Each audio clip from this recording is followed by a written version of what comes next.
I got it wrong the first time. I thought the key to uncovering the truth lay in Elena Vargas's files, but those fragments of evidence, grainy photographs, frantic notes, weren't enough. They were overwhelming me, dragging me down rabbit holes with no clear answers. I needed a new approach, a sharper focus, and there was only one place to start: Jay-Z. The more I dug, the more I realized he wasn't just a player in this game. He was the top player. I thought I had time to piece it all together, to expose what he'd built in the shadows. But then hell sent one of its best entities after me. This is part 2 to Jay-Z. Ida.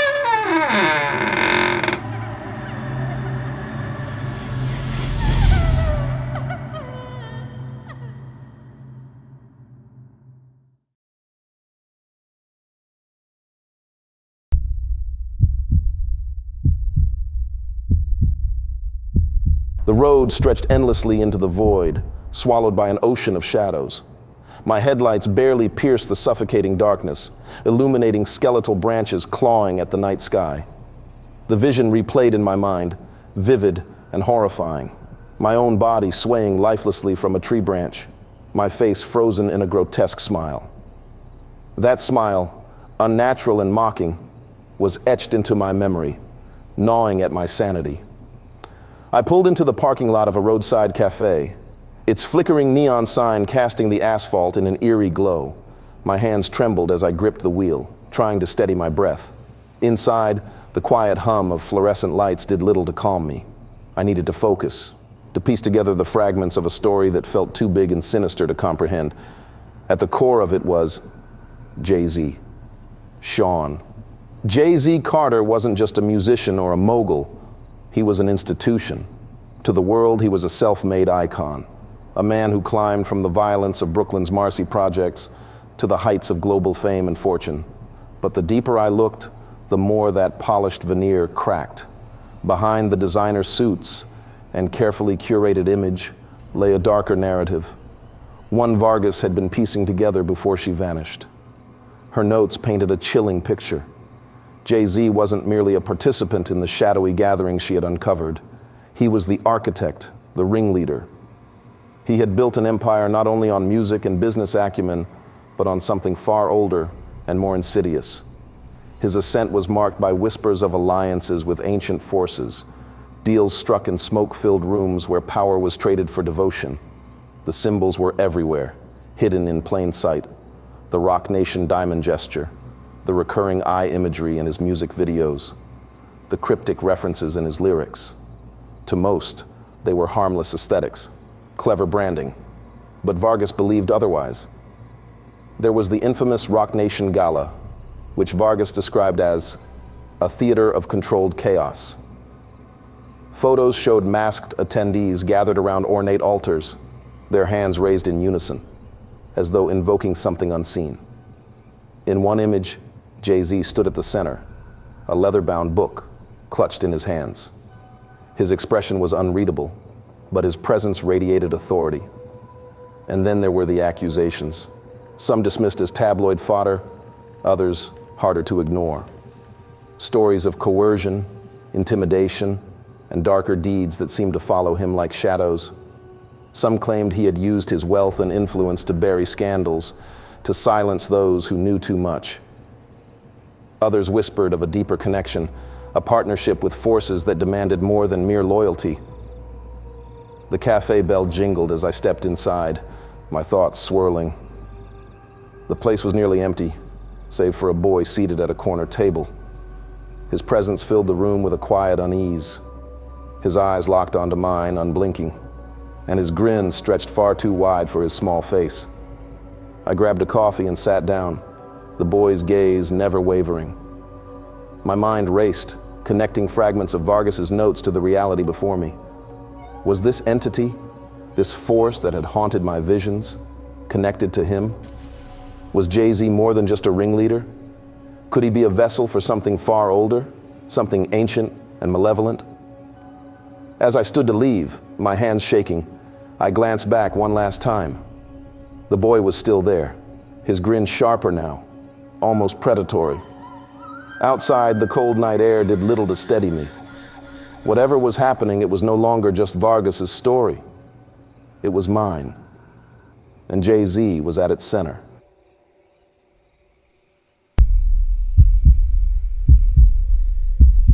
Back at my apartment, I scattered Elena Vargas's files across my desk, their presence suffocating under the flickering glow of my desk lamp. Each page I opened seemed to carry the weight of her fears, as if her paranoia had seeped into the ink. These weren't haphazard notes or the ravings of a conspiracy theorist. They formed a meticulous map leading to something ancient and profoundly sinister. The deeper I read, the more Vargas's suspicions crystallized. Jay-Z wasn't a mere participant in these secretive rituals. He was the orchestrator, presiding over events that transcended hedonism, veering into the realm of invocation. These weren't lavish parties as the world might assume. They were ceremonies, offerings to something timeless and unfathomable. Among the papers, a photograph caught my eye. It was from the late 2000s, capturing a Roc Nation after-party. The scene bristled with a palpable energy, even in the grainy image. Attendees, clad in sleek designer attire, seemed to move as one within a controlled frenzy. At the center of the room, an altar disguised as a decorative centerpiece loomed, obvious only to those who knew what to look for. Jay-Z stood beside it, his hand resting on a leather-bound book.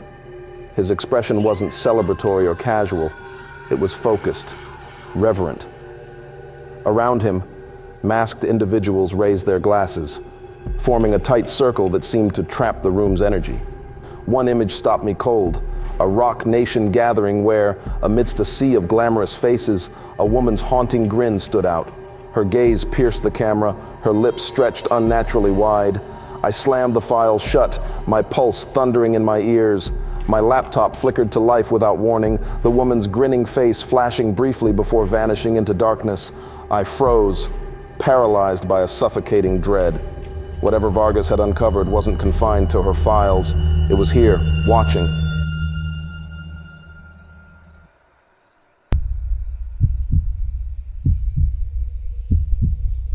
The clock on the wall read 2:43 a.m. My exhaustion clawed at me, but I couldn't shake the gnawing sense of urgency. Tomorrow I'd follow the trail Vargas had left, starting with the address tied to the mansion. The mansion's location wasn't hard to find. Once a symbol of opulence, its name now whispered in tales of abandonment and mystery. Locals spoke of eerie sounds, laughter, screams, and whispers drifting on the wind. I arrived just before midnight. The road twisted through dense woods, the trees crowding like silent sentinels. The mansion emerged from the shadows, its grandeur faded into decay. Ivy crept across its stone facade, and its shattered windows gazed back lifelessly. Even from my car, the place radiated an oppressive dread. Gravel crunched underfoot as I approached the heavy wooden door, flashlight trembling in my grip. Its ornate carvings had faded with time, the wood groaning as I pushed it open.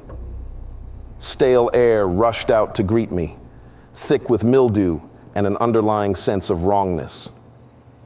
Inside, the mansion's former glory lingered like a ghost. A warped grand staircase, peeling wallpaper, and shattered chandeliers hinted at past splendor, now corrupted by decay. Every creak of the floorboards, every shadow stretching unnaturally on the walls, whispered of unspeakable events. The main hall matched Vargas's descriptions. This wasn't a party venue. It was a stage for something far more sinister. Her note spoke of the freak-off as a ritual, thinly disguised as revelry. The mansion's isolation chosen deliberately for its dark history. My flashlight caught the glint of rusted chains sprawled on the floor. At the end of the hallway, a door stood ajar, faint light spilling into the darkness. I pushed the door open, stepping into a room frozen in chaos. A long table dominated the space, littered with broken glasses, fabric scraps, and overturned chairs. But the walls demanded my attention. Photographs and notes plastered haphazardly, a mosaic of obsession and dread. A tattered notebook lay on the table, its pages filled with cryptic chants. As I thumbed through them, footsteps rang out behind me. My flashlight shook as two figures emerged, Police officers, their guns drawn. "What are you doing here?" one demanded, his voice sharp with authority. I flashed my badge, stammering an explanation. The tension eased until one officer froze, his face contorted into an unnatural smile, his gun rising slowly toward me. "Stand down," his partner shouted, panic lacing his voice. But the smiling officer ignored him. With one fluid motion, he turned the gun on himself and pulled the trigger. The thunderous echo left the room in stunned silence. I stumbled back, catching a glimpse of my reflection in a cracked mirror. My lifeless body swayed from a tree branch, the same grotesque grin on my face. The vision vanished, but the terror clung to me. Clutching the notebook, I fled the mansion, its horrors pursuing me into the night. The road stretched endlessly into the void, my headlights slicing through the oppressive darkness. The mansion's horrors lingered in my mind, the cryptic symbols, the ancient book, the laughter that echoed in its walls. Every shadow outside the car seemed to writhe and twist, as if the entity had followed me, whispering from the edges of my sanity. I told myself it was just paranoia, but deep down, I knew better. My chest tightened as I pulled into the lot, the station's flickering lights casting eerie shadows over the cracked pavement. It wasn't much, but it was a momentary reprieve from the endless highway. Stepping inside, the air felt stale, carrying the faint metallic tang of gasoline. The clerk behind the counter, a wiry man in his late 40s, watched me intently. His grin was unsettling, his teeth too perfect, too white, as if they didn't belong to him. His gaze locked onto mine the moment I entered, as though he had been waiting for me. "Welcome," he said smoothly, his voice carrying a strange cadence. "Long night?" I nodded, swallowing the lump in my throat. His grin widened as I grabbed a bottle of water, his movements deliberate as he scanned it at the register. The silence between us was suffocating. "Be careful out there," he said as he handed me the bottle. "Lots of strange things happen on these roads." His grin stretched wider, unnaturally so. For a fleeting moment, something flickered in his eyes, something not human. I mumbled a shaky thank you and hurried back to my car, my skin crawling. As I started the engine, I glanced back at the station. The clerk was standing in the window, his grin impossibly wide, his eyes fixed on me. My pulse quickened as I sped away.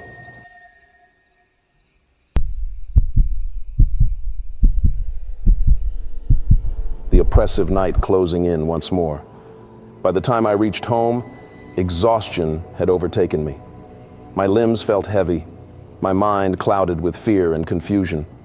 Collapsing onto my bed, I clutched the leather-bound book tightly, its weight both grounding and unnerving. Sleep came in short, restless bursts, each one plagued by visions of grinning faces and whispered chants. When I awoke, my room was plunged into darkness. The faint glow of the streetlight outside barely illuminated the space. My breath caught in my throat as I realized I wasn't alone. The clerk from the gas station stood at the foot of my bed, his grin stretching ear to ear, his shadow long and unnatural against the walls. "Get out," I shouted, my voice cracking as I scrambled backward. The clerk didn't move. Instead, he began to hum, a low, discordant tune that sent chills racing down my spine. It was the chant from the book, the one I couldn't decipher but felt deep in my bones. Suddenly, he lunged toward me, his grin splitting his face in half as his hands reached out. I bolted for the door, my heart pounding as I stumbled into the hallway. The air grew thick, oppressive, as though the walls themselves were closing in. I didn't stop to look back, my only thought to escape. Reaching the front door, I fumbled with the lock, my hands trembling as the hum grew louder behind me. Finally, the door gave way, and I burst into the cold night air, the chill biting at my skin. I ran blindly, my bare feet scraping against the pavement. When I was a safe distance away, I dared to look back. The house stood still and dark, its windows lifeless. The doorway where I had expected to see the clerk's grotesque figure was empty. No movement, no sound. It was as though he had never been there at all.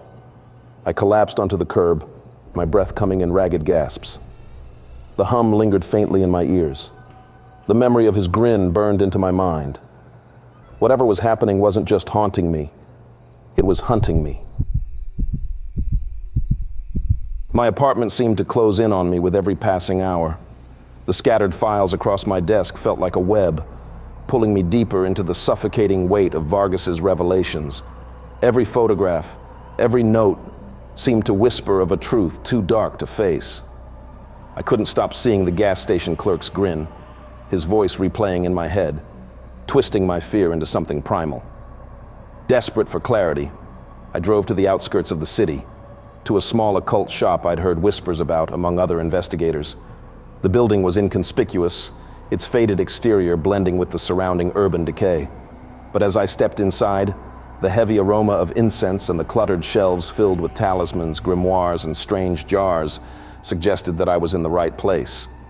The shopkeeper was an older woman with piercing green eyes that seemed to hold ancient secrets. Her gaze locked onto the leather-bound book as I placed it on the counter, the symbols on its cover gleaming faintly under the dim light. "This is no ordinary artifact," she said after a long pause, her fingers tracing the embossed patterns with reverence. "This is a harbinger's sigil, a tether to a demon's influence. And not just any demon, but a servant of Bael." The name sent a chill through me. "Who's Bael?" I asked hesitantly, though I wasn't sure I wanted the answer. Her expression darkened. "One of the princes of hell," she said softly. "He doesn't just torment his victims, he claims them piece by piece. His power lies in breaking you, stripping you of everything until you are no longer yourself, but a vessel for his will." Her gaze turned sharp, her tone heavy with foreboding. "Bael has sent one of his soldiers after you," she continued, her words slicing through the air. "Once you see the entity kill in front of you, its demonic-laced spirit will transfer into you. No one has ever survived the process. Once it begins, it cannot be stopped." The weight of her words pressed down on me like a stone. "Is there any way to stop it?" My voice trembled, desperate for some semblance of hope. She studied me for a long moment, her green eyes piercing. "How many days has it been since you first saw the vision?" she asked, her tone sharp and deliberate. "5, I whispered, barely able to speak the number. Her face fell, and for the first time, her gaze softened with pity. "Then you have 2 days left," she said solemnly. Her words hit me like a blow, my knees nearly buckling. "2 days to do what?" I managed to ask, my voice raw with desperation. "To prepare yourself," she said simply. "You can't outrun it. No one ever has. Bael always gets what he wants." Her answer crushed the faint sliver of hope I'd clung to. "Then what am I supposed to do?" I asked, my voice breaking. She leaned in, her voice barely a whisper. "You must face it. Accept what's coming. That is the only choice left."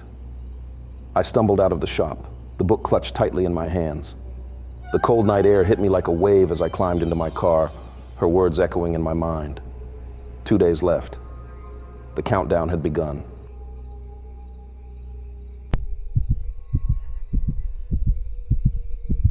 By the time dawn broke, the weight of inevitability had settled over me. The shopkeeper's words echoed in my mind like a sinister mantra. Bael always gets what he wants. My only option was clear. I had to face it. If there was a way to uncover what bound this entity to me, it lay in the heart of Roc Nation's secrets. As I sifted through Vargas's files for the 100th time, something jumped out. The gala scheduled for tonight, a private event cloaked in luxury and exclusivity. The pieces clicked into place. This wasn't just a celebration, it was part of the ritual. If I could find the source of their power, perhaps I could stop it. I grabbed the leather-bound book, its symbols cold against my skin, and prepared to infiltrate the event. My heart pounded with a mix of dread and determination. I wasn't ready, but I didn't have a choice. The countdown had begun, and I was running out of time. I used my LAPD badge to gain access to the Roc Nation Gala unnoticed. The event was the epitome of opulence.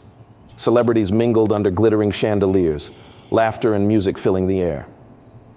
But beneath the dazzling surface, a dark tension rippled.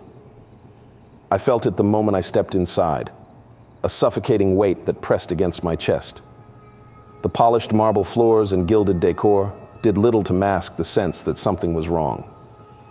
As I moved through the crowd, the atmosphere shifted. Conversations hushed. One by one, attendees turned to face me, their expressions twisting into grotesque, unnatural grins. Their lifeless eyes locked onto mine, full of malice. A voice, deep and distorted, echoed through the room, sending a chill down my spine. "You've caught the attention of the princes of hell. Now, they've sent me to finish this." Panic surged through me as the crowd began to move in unison, their bodies swaying to an inaudible rhythm. Their smiles never faltered, their laughter morphing into guttural, alien sounds.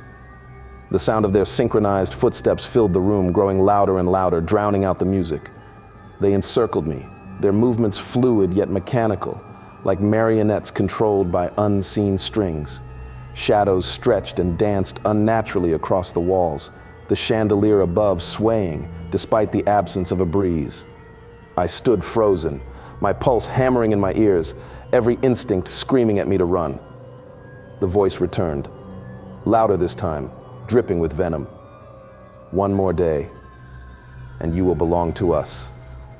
Suddenly, the lights dimmed, plunging the room into darkness. A single spotlight flickered to life, illuminating a towering figure that emerged from the shadows. Its skeletal frame twisted grotesquely, its many mouths grinning impossibly wide, its hollow eyes burning with a malevolent light. The crowd turned to face the figure, their heads tilting back in reverence.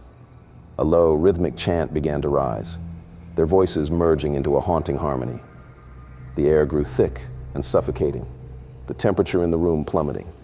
The entity extended a bony hand toward me, its voice a chilling hiss. "You cannot escape.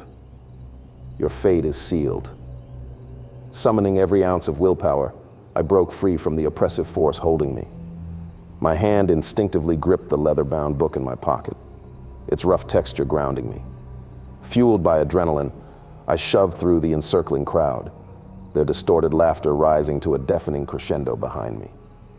I burst through the double doors and into the cold night air, the entity's voice echoing faintly in my ears. "You cannot run forever." As I sprinted into the darkness, the shadows around me seemed alive, whispering my name with a sinister familiarity. The streets felt colder, emptier, as if the entire city had become a stage for my torment. Every breath felt heavier, every step slower. For the first time, doubt crept in like a tide, dragging me under.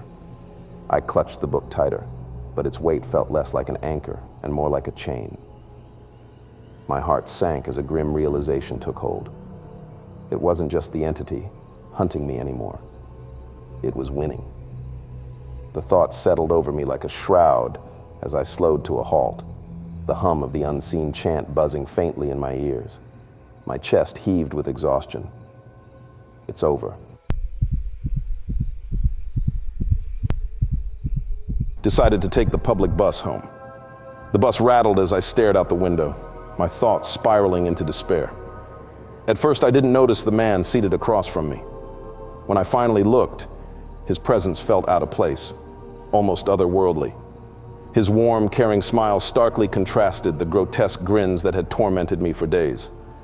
The man's features were striking, weathered yet strong, with deep-set eyes that seemed to hold centuries of wisdom. His silver hair fell in soft waves around his face, and his calloused, aged hands rested calmly on his lap, radiating quiet strength. He wore a simple, tattered coat, but there was an air of calm authority about him, as though untouched by the chaos of the world. When our eyes met, I was startled by the intensity of his gaze. He didn't speak aloud, but a steady, resonant voice filled my mind. "The darkness has sought you out, but it has failed to see the light within you. For every shadow cast, a greater light shines behind it." I gripped the edge of my seat, my breath hitching. "Who are you?" I whispered, my voice barely audible over the rumble of the bus. He didn't answer directly. Instead, his thoughts reached deeper, unraveling my fear and hopelessness. Even when the abyss stares into you, you are not abandoned. You were not created to be a vessel of fear. You were made for a purpose far beyond the grasp of hell's ambition. A warmth spread through my chest, pushing back the suffocating dread that had consumed me. It was fleeting, but for the first time, I felt something other than despair, hope. The man leaned in slightly, his expression solemn but kind. "Remember this," he said, his voice filled with reverence. "Though I walk through the valley of the shadow of death, I will fear no evil, for thou art with me. Thy rod and thy staff, they comfort me." The words lingered in my mind like a beacon as the bus jolted unexpectedly, throwing me forward in my seat. When I steadied myself and looked out the window, my stomach sank. The bus had come to an abrupt stop in front of Roc Nation headquarters. I turned back to thank the man, but his seat was empty. He was gone. In his place lay a single white feather, faintly glowing, resting where he had sat. Determined to uncover the truth, I stepped off the bus and into the polished lobby of the Roc Nation headquarters. A wave of unease crashed over me the moment I entered. One by one, everyone in the building turned to face me, their expressions breaking into wide, eerie smiles. Without warning, they started running toward me, their synchronized footsteps echoing in unison. I bolted for the stairs, adrenaline surging as I took them two at a time. With every floor I climbed, more people joined the chase, pouring out of offices and hallways, their smiles unrelenting. The stairwell filled with distorted laughter and the rhythmic pounding of footsteps. My lungs burned by the time I reached the top floor, where a single guard waited. The figure towered over me, its grin impossibly wide. As I took a hesitant step forward, the guard's form began to twist and unravel, revealing the entity's true self. The entity's skeletal frame loomed over me, its many mouths grinning in eerie unison. Its distorted voice filled the air, heavy with malice. "You can't escape me. Your end is written." I trembled under the weight of its presence. But then, a flicker of clarity broke through. The old man's words echoed in my mind. "The abyss has no power over the light. Stand firm, and it will consume itself." Summoning what strength I had left, I took a shaky step forward.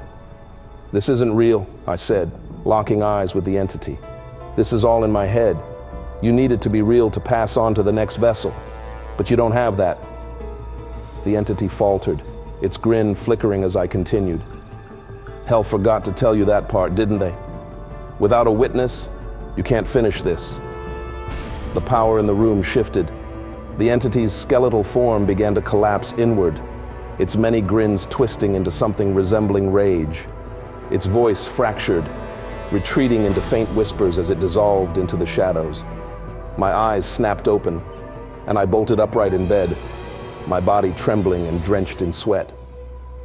Morning light streamed through the blinds, casting long shadows across the room. The oppressive presence of the entity was gone, but faint whispers lingered in my mind. I glanced toward my desk, where Elena Vargas's files lay scattered, untouched since my nightmare began. Then it struck me like a lightning bolt. Jay-Z wasn't just a servant of hell, he was Bael, one of its princes. The entity wasn't just his soldier, it was his instrument, a tool to spread chaos and fear. Worse, Bael wasn't alone. There were others, other princes of hell, orchestrating their plans through chosen vessels, manipulating the world in ways I couldn't yet comprehend. Gripping the edge of my desk, my knuckles white, I realized the truth was far larger than I'd imagined. This was more than Elena Vargas, more than the music industry. It was a battle between ancient forces, a war beyond anything humanity could fathom. And I've awakened it